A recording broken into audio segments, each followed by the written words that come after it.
people have in their mind that socialization is going out meeting people and going out and meeting dogs. It really isn't. It really encompasses everything. This little creature comes here and doesn't know what any of it is. Just like we all start. We have no idea. But our parents expose us to all kinds of things growing up. Well, we have lots of years of exposure. This poor little puppy has about 8 weeks, and then guess what? Some even 6 weeks, breeders are sending these puppies off. So in 6 weeks' time, this dog's going to come into your home, and you expect that dog to know it all. You know, you expect it to listen and expect it to answer, but it can't unless we do all these things ahead of time.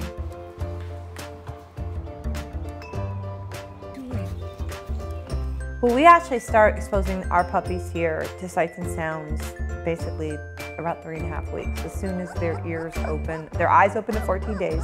And so they're a little bit blurry, and, you know, that kind of thing. They're kind of got to get adjusted. We keep the lights a little bit dimmer, you know, do what we can so they can kind of ease into it.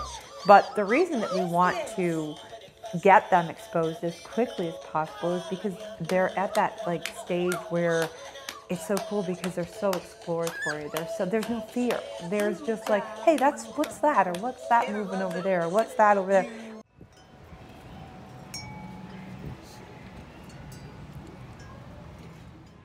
Well, there's a lot of things that we look at to see if a puppy is fearful. There are a lot of things that they call it the bounce back. Basically, some puppies will go and they'll go towards it and they'll explore it and they'll look at it and they'll kind of see and they'll touch it with their nose and then they'll jump back. And then you look, does the puppy run? Or does the puppy go more towards it again? Does the puppy try to interact with the item? Does the puppy, you know, go with its tail, down? That's a little bit harder to teach or to see rather in, you know, dogs that people dock their tails. So you want to kind of go more towards the general. It's easier with the tail because the tail up, the tail down, all the different angles have different ways of what they mean. But the general characteristic of it is you really want to see how the puppy interacts with that item and what they do with it.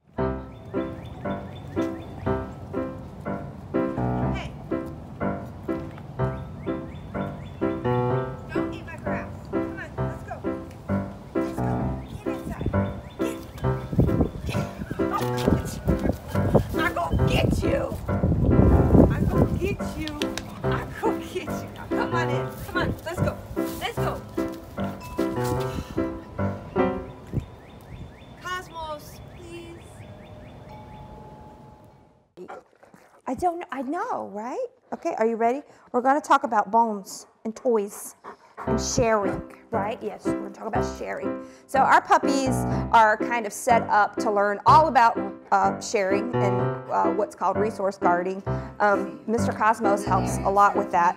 We have Kongs and bones and toys pretty much all over the place. And they learn early on that they have to share. And if they don't share, then things get taken away because it's very, very important that they learn that early. And Cosmos helps with that. He teaches them that you can share this bone with me, you know, things like that. You see him laying around with the puppies, chewing on Kongs and stuff a lot. And a lot of the times they are chewing on the exact same toy.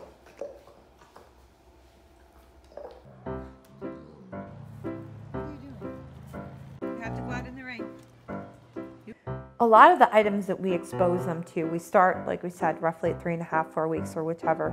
We keep on going, but we kind of do it in sections. We do it as items. We go moving objects. So we'll go around the neighborhood, and a lot of times the kids will come and they'll do skateboarding and so forth. So I'll ask them basically, hey, can you stop and can you let one of the puppies watch? And we do. And we watch the reaction of the dog. All we want the dog to do is watch. We'll let them, you know, if we can, sniff the skateboard if they're not worried. Let them watch and let them see, because you never know what's going to happen. Cars, like for example, cars is a big thing.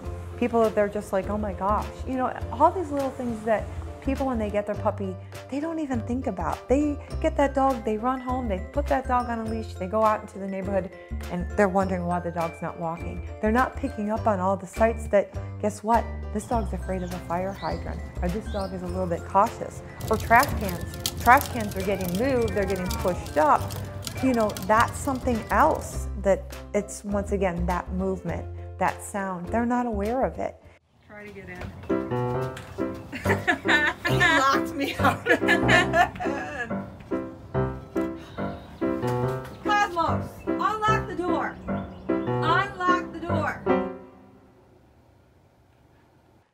When a puppy is genuinely nervous or afraid, there's a couple of different things. There's different ways that I rate them. Okay, are they extremely afraid? Do they basically literally take off? The biggest, when you know they're totally afraid, is they start screaming. Puppies will scream at the top of their lungs like if they're fearful of something. What happens is you have to look at the extremity of how upset they are.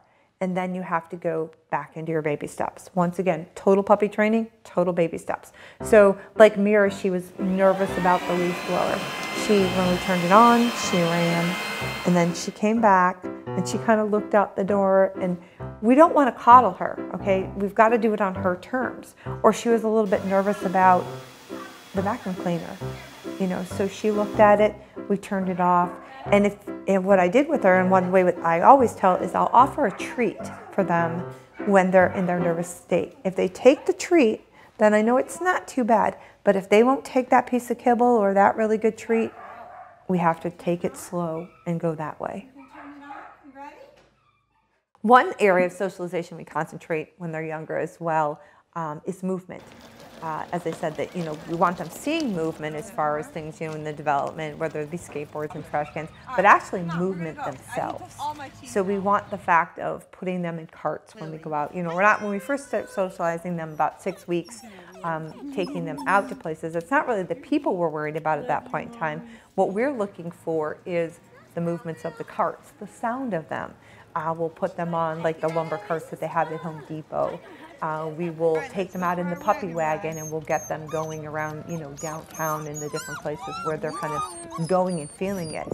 We use the boogie board in the sink, and we put that on the water, and we give that little bit of a rocking motion. We do this in the summertime too with the surfboard, in the pool and so forth. It gives them the movement of the car. As the puppies get older, we still take them out in the action, but we work a little bit different with them. Because up until now, we've tried to put as much as we can so they can get accustomed to smells and sounds and noises and all kinds of things. You know, seeing people at a distance and up close and groups and all different types of people. But now we want to take them actually to the social situation. So as we're moving forward, we'll be going out more places. We're going to go visit a farm. We're going to go and to be able to see the animals. We're going to go, I believe, take them to see the Easter Bunny. We're going to go down by the lake. We're going to, where they can hear the boats and see the boats and the smells, and just try to get them more into everyday lifestyle.